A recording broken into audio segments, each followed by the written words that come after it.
Salut, je suis encore là avec une astuce qui va beaucoup plus aider les débutants en WordPress, ceux qui veulent et avoir beaucoup plus de chances de vite développer des sites vitrines et permettre à leurs clients de vite avoir un aperçu de leur commande en ligne. Alors, cette astuce est beaucoup plus connue par les professionnels du domaine. Il s'agit des template kits. Les template kits, ce sont en griffe des thèmes, des thèmes avec très peu de fonctionnalités. Ouais. La différence qu'il y a entre les thèmes et les template kits, c'est que les thèmes, ils ont beaucoup plus de fonctionnalités dans le domaine pour lequel ils sont conçus. Si par maintenant on prend un thème qui est conçu dans le domaine médical, il y aura beaucoup de plugins qui seront conçus dans le domaine médical pour ce thème-là. Ouais. Alors que sur un template kit, il y aura à peine deux plugins qui seront dessus, des plugins spécifiques, et même parfois on n'en trouve même pas des plugins spécifiques, ce sont juste des plugins de construction ou des plugins de build, des plugins de formulaire qu'on trouve dessus la plupart du temps. Donc, donc on sait la différence entre un thème et un template kit. Alors, le template kit vous permet de vite concevoir un site, des sites vitrines. Quand on parle des sites vitrines, ce sont des sites de description d'une entreprise, de description et d'un, comment dire, d'un portfolio, description, bon, pas d'un portfolio, mais bon, je dirais peut-être d'une société où il y a, où la société est purement décrite avec du contenu test et des images, et une interaction magnifique et deux ou trois formules de contact. On peut aussi utiliser les templates kits pour créer euh, des portfolios exactement. Alors, nous allons vite démarrer le vif du sujet. Nous allons démarrer. Et pour installer un template kit, il faut d'abord obtenir le thème Yellow Elementor. Yellow Elementor, c'est ce thème. Je vous montre les détails. Moi, j'ai déjà préinstallé Yellow Elementor. Alors, c'est un thème conçu par Elementor. Pour l'installer, il faut juste entrer dans la partie apparence, ajouter un thème et Elementor se présente dans les top 10, des thèmes par défaut de WordPress. Si c'est que vous ne le trouvez pas, vous pouvez très bien lancer la recherche ici, Elementor. Ok. Une fois Elementor installé, nous allons venir dans la partie extension. Moi, je viens, je vous dans l'onglet. Dans la partie extension, vous allez chercher quel thème, quelle extension par exemple, du moins ça. Template kit. Template kit. On tape template kit, on a template kit import. On l'installe. Template kit import. Une fois qu'il est installé, ok. Moi je l'ai installé. Cette extension et on la retrouve dans outils. Dans outils, il y a plein d'autres fonctionnalités. Hein. Il y a outils disponibles, importer, exporter, santé du site, exporter des données, effacer les données. Donc, parfois, sur certains thèmes, on vient sur outils pour importer le thème en réalité, les dépendants du thème, comme les images, les pages qu'on sort. Donc, là maintenant, nous devons cliquer sur template kit ici. Et que nous cliquons dessus. Ouais. Bon, moi j'avais déjà préinstallé un avant. Je supprime celui-ci pour montrer comment est-ce qu'on importe un template kit. Ok. Donc, quand vous êtes à ce niveau, soit un truc carrément vide, vous allez cliquer sur le plus. Vous entrez dans le dossier où votre template kit est. Quand vous voulez installer un template kit, veillez à ne pas décompresser le dossier en réalité. Dans le dossier, vous voyez, il y a plein d'autres. Il y a des fiches JSON. Ces fiches JSON sont des pages qui sont là en réalité, en griffe. Mais là, nous, on ne va pas utiliser les fiches JSON. On va juste utiliser celui-ci, le zip. Une fois le zip est sélectionné, ça fait l'upload. Ok, bien. Une fois l'upload terminé, vous allez voir ici, ça nous donne Ça nous demande d'installer les plugins de la dépendance. Quand on vient, quand dessus sur Install Require, vous avez vu, il y a des plugins de base. Ce sont des plugins de base qui ont été utilisés pour concevoir ce template kit. Alors, on clique sur Install. On sélectionne le tout. Bon, le tout, il ce n'est pas défaut. On clique sur Install. Ok, bien. Le tout est installé. Bien. Moi, je ne veux pas vous montrer, vous créer toutes ces pages. Hein. Toutes ces pages, je ne vais pas les créer, non. Je vais juste créer la page Home. Mais avant de créer la page Home, j'importe d'abord le global style, le header, le footer et le Home. OK? Le header et le footer, comme vous savez déjà, c'est comme le dit le thème, hein, c'est un header et c'est un footer. Alors, moi, je n'utilise pas, la plupart du temps, quand je conçois mes sites, je n'utilise pas et, le build header footer par défaut des templates. Je n'utilise pas ça. Moi, j'ai beaucoup plus cette manière d'utiliser un autre plugin. Un autre plugin et on va rapidement l'installer. C'est un plugin qui est gratuit, mais quand vous voulez aller dans les côtés un peu plus avancés, vous devez payer. Alors, je tape ici. Normalement, c'est Element. Ouais, Element Kit, normalement. Ouais, il gagne, ça n'est pas défaut. Dommage. Pas grave. Vous voyez ceci? Element Kit. On entre dedans. Element Kit est un plugin qui a plein de fonctionnalités. C'est-à-dire que vous pouvez créer des headers, des footers et l'appliquer à tous les sites. Ça vous donne aussi des widgets dans les méthodes. Ça vous donne aussi des fonts actions. Ce sont des fonts actions, des petites icônes qu'on utilise souvent, des petites icônes de map, des petites icônes de login et consort. Ça nous donne aussi des packages là. Donc, qu'est-ce que nous allons faire? Nous allons cliquer sur Header Footer. Cliquer sur Header Footer. Moi, j'ai déjà fait les trucs par défaut. Donc, je supprime le tout. Qu'est-ce que je fais? Moi, je supprime le tout pour reprendre le tout de zéro. Alors, je viens là, je mets le tout à la corbeille, appliquer. OK? Là, maintenant, je reprends de zéro. Je peux aussi vider la corbeille. Hein. Je vide la corbeille entièrement et je sais que bon, la corbeille est entièrement vidée et puis on reprend de zéro réellement. Vider la corbeille, je supprime définitivement. OK. Bien. Là maintenant, on reprend de zéro. Je clique sur Add. Je clique sur Add. Je mets ici le nom de mon header par exemple. Par exemple, je démarre par header. Si c'est un footer que vous voulez, vous démarrez d'abord démarrer par un footer, vous avez mis le nom. Veillez à sélectionner footer. Mais dans mon cas, moi, je voulais mettre un header. Donc, je mets un header. Ici, les conditions. En taille site, c'est pour dire que et le mettre sur l'entier, sur toute l'entièreté du site, ou soit vous pouvez le mettre sur une page, soit vous pouvez mettre sur une page des archives. Moi, je mets sur tout le site. J'active, je sauvegarde. Après sauvegarder, je vais créer en même temps le footer.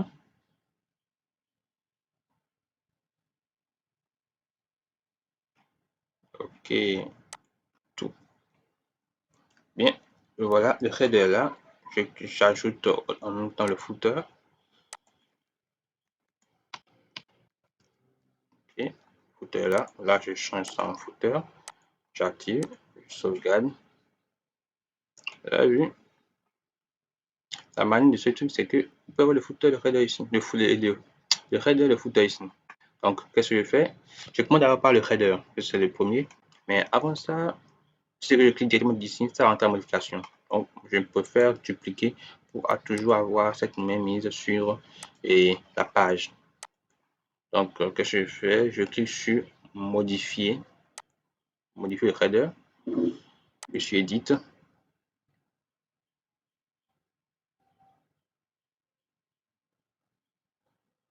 Charge. Si vous n'avez pas encore activé les widgets de Elementor Pro, je vous conseille de suivre la vidéo précédente. Pas les widgets de Elementor Pro sont ces widgets normalement à la base, elles sont cadenassées, qui ont verrouillé. Mais quand vous utilisez le plugin qu'il faut, le plugin Pro Elementor, vous les débloquez. Alors, Ici, nous sommes sur le header. Donc, pour importer le header que nous avons eu à importer ici, donc sur Add Template, My Template, vous allez voir que nous avons ce qu'il faut. Oui, il y a plusieurs. Il y a plusieurs. Faites attention. Moi, j'ai déjà fait, comme j'ai déjà fait faire du genre des uploads avant, et puis je ne l'ai pas entièrement supprimé. Donc, il y a plusieurs. Toi, c'est le même, c'est un peu comme des duplicata, mais de votre côté, vous ne devez pas avoir autant, vous devez juste avoir quelque chose de 3, si c'est que vous suivez exactement ce que je suis en train de faire. Donc, j'importe le footer. Oh, attention, il s'agit de header. Alors, qu'est-ce que je fais? Ça va capter. C'est pas grave. Ça, c'est une erreur. Ok. Je reprends. Je supprime. Je supprime. Je reprends. Là, je dois importer le header. Je clique sur header. Maintenant, ok. Là, ça me dit qu'il veut modifier les propriétés de la page. Donc, j'ai dit ok. J'applique. Vous allez voir que ça a modifié tout ce qui est comme propriété. Si vous n'appliquez pas, il vous risque de ne pas avoir le header un peu partout sur votre page. Ça arrive de créer quelques petits pépins, mais ce n'est pas les gros pépins. Ok. À ce niveau, il y a le logo, le bouton de donation. À ce niveau, il doit avoir le menu. Comme moi, je n'ai pas encore créé un menu, ça ne s'affiche pas là. C'est que vous avez créé un menu que je cherchais ici, par exemple. Et nav, ouais, nav menu, ça c'est pas le défaut de Elementor. Nav menu, element kit, nav menu, ça c'est pour element kit. Bon, comme j'ai pas un menu, je vais transformer d'abord et je sauvegarde. Ok, sauvegarder. Bien, là j'avais maintenant créé mon header. Je retourne de ce côté pour importer mon footer. Donc je clique sur modifier.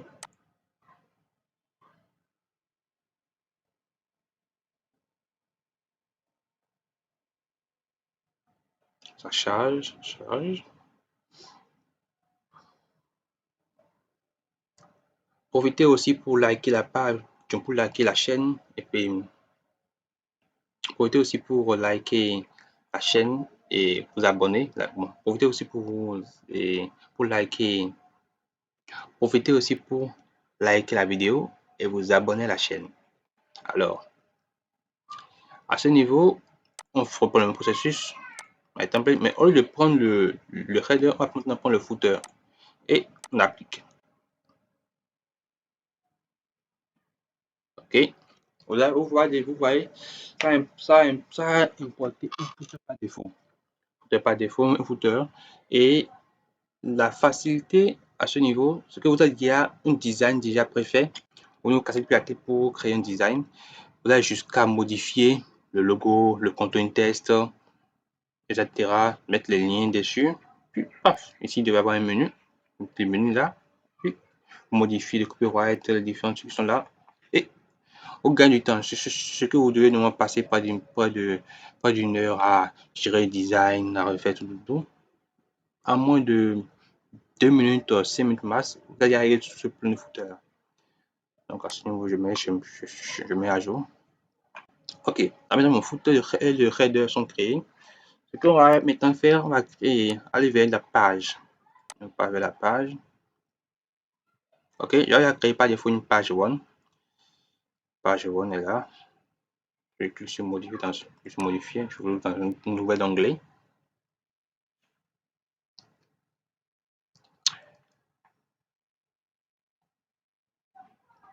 Ok, là, c'est une page vierge. Edit, je suis edit pour l'éditer. Ok,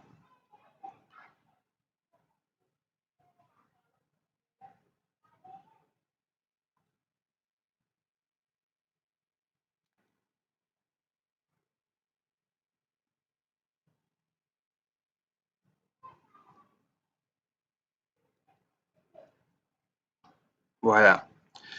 Comme vous le voyez, le header que nous avons créé par défaut était ici et le footer est là. Donc, il a bien appliqué le header, le footer à tout le site. À ce niveau, qu'est-ce qu'on va faire? On clique, on reprend le même processus.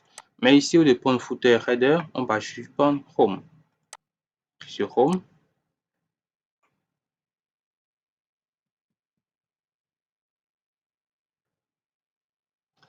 La page home est en train d'être importée. Là, maintenant, ça va importer tout le design, les tests et les images, tout ça, tout importé. D'ailleurs, tout à l'heure, vous voyez, c'est en train d'importer le tout. Tous les petits décors, tout sera importé. Et on pourra les utiliser. Vous pouvez les utiliser après sur vos propres sites. Vous pouvez les utiliser sur vos sites et continuer à utiliser. Moi, j'utilise à fond. Utiliser le template kit pour les. Moi, j'ai pas le temps d'utiliser les template kit pour les sites vitrines. Je n'utilise pas les thèmes pour les sites vitrines. Les templates kits sont beaucoup plus adaptés, selon moi. Et là, ça fait une importation. C'est bon, c'est magnifique. Je sauvegarde et on va voir l'aperçu. L'aperçu ici, tout est bon.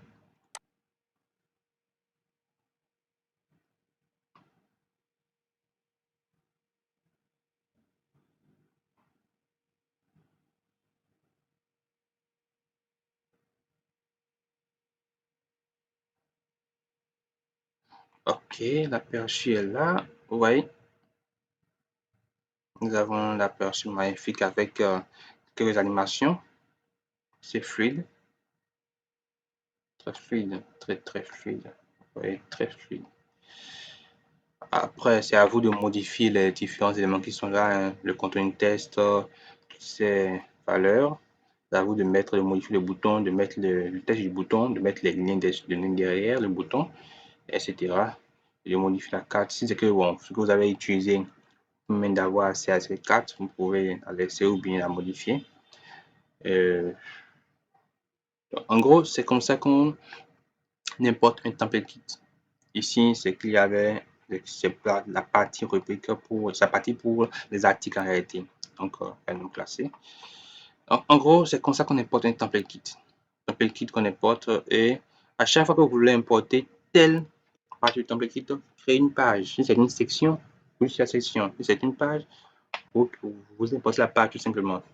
Et ça donne plus de facilité. Ça permet de vite créer les sites et de vite rendre le projet et au client, dans le projet au client. Les clients sont satisfaits du travail effectué, du travail abattu et du délai, du respect du délai. Donc, ouais, la page team, vous pouvez importer la page team, la page about, jusqu'à importer la page 404. Voilà. Donc, qu'est-ce que nous allons faire? Je vais vous montrer rapidement comment régler la page 404. OK? Ouais, sur beaucoup de sites actuellement, la page 404 n'est pas gérée. Les gens ne savent pas comment gérer la page 404, alors que c'est une page très importante. Alors, pour gérer la page 404, ce que nous allons faire, nous allons venir dans Template, ici. OK? Mais avant ça, il faudrait revenir en arrière et importer la page 404. Ça, il ne faut pas l'oublier. Il faut toujours l'importer. Toujours. Et attendre qu'elle finisse l'importation. OK? Elle a fait l'importation. Et ce que nous allons faire, nous allons cliquer sur Template, ici. OK? Add New. On sélectionne Error 404.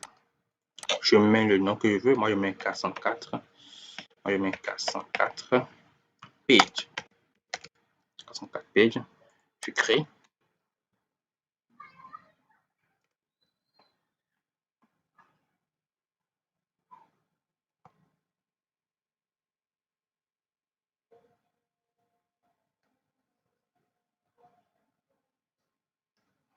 Et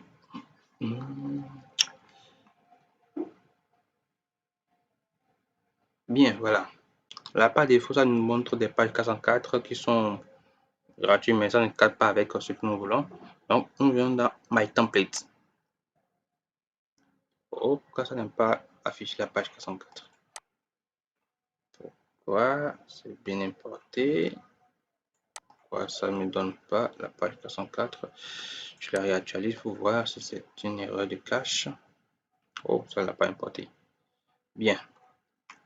c'est aussi une aubaine.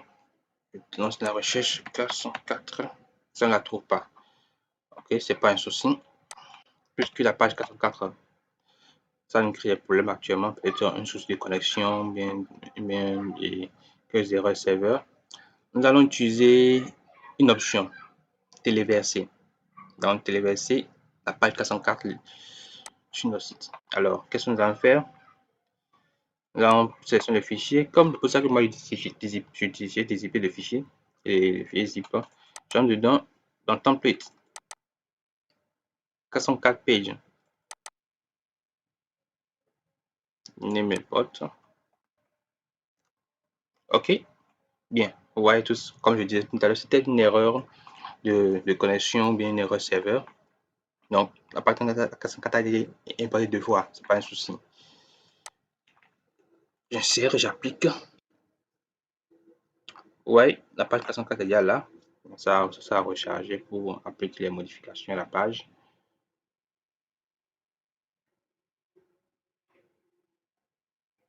Bien, là c'est bon. La page 404 est importée. Vous pouvez modifier les trucs qui sont dedans. Et cliquez ici sur Publish. Maintenant, à ce niveau, faites attention à ne pas cliquer sur Save, Close. Cliquez d'abord sur Add Condition. Si vous ne cliquez pas sur Add Condition, ça ne prendra pas cette page 404 comme la page 404 par défaut. Vous voyez? Du coup, on doit cliquer sur Add Condition et sélectionner ce qu'on veut. Et dans le cas, non, la page 404. 404 page, save. OK? Là maintenant, la page 404 est appliquée. Qu'est-ce que je vais faire? Sur cette page, par exemple, je vais mettre les valeurs par défaut. Effacer ceci, sinon ça arrive de créer encore. Je mets des petits chiffres pour tester ma page 404 si elle est normale. Et voilà, la page 404 est là. Vous avez vu? Bien. Donc, c'est à peu près comme ça qu'on importe les pages 404, qu'on importe le header, le footer, les pages, les autres pages. Globalement, qu'on importe un template kit. Alors, si on fait un résumé et un récap de tout ce qu'on a à faire, pour importer un template kit, il faut d'abord importer et activer le thème Elementor. Une fois qu'elle est faite, aller dans extension, ajouter l'extension template kit import. OK? Une fois qu'elle est faite, une fois que cette extension est active, vous pouvez maintenant uploader votre fichier zip contenant votre template kit. Vous l'uploadez et vous aurez accès aux différentes rubriques que vous importez, vous inputs. N'oubliez surtout pas d'installer les différentes dépendances, les différents plugins requis. Ces plugins vous seront utiles. Sinon, ça arrive de casser votre template kit, les affichages de vos différentes pages et consorts. Donc, on installe les extensions recommandées.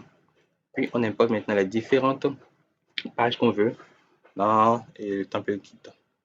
Que ce soit les headers, le footer, et la page 404, la page home, etc. On importe tout. Mais dans mon cas, moi, je n'ai pas importé le tout. J'ai importé les 4. Donc, dans votre cas, vous importez le tout. Si c'est que vous voyez que vous ne voulez pas utiliser l'un, pas besoin d'importer. Pas besoin de charge de serveur. Après ça, moi j'ai eu à importer, j'ai eu à installer le thème et pas le thème du moins, pas le thème, l'extension Elementkit.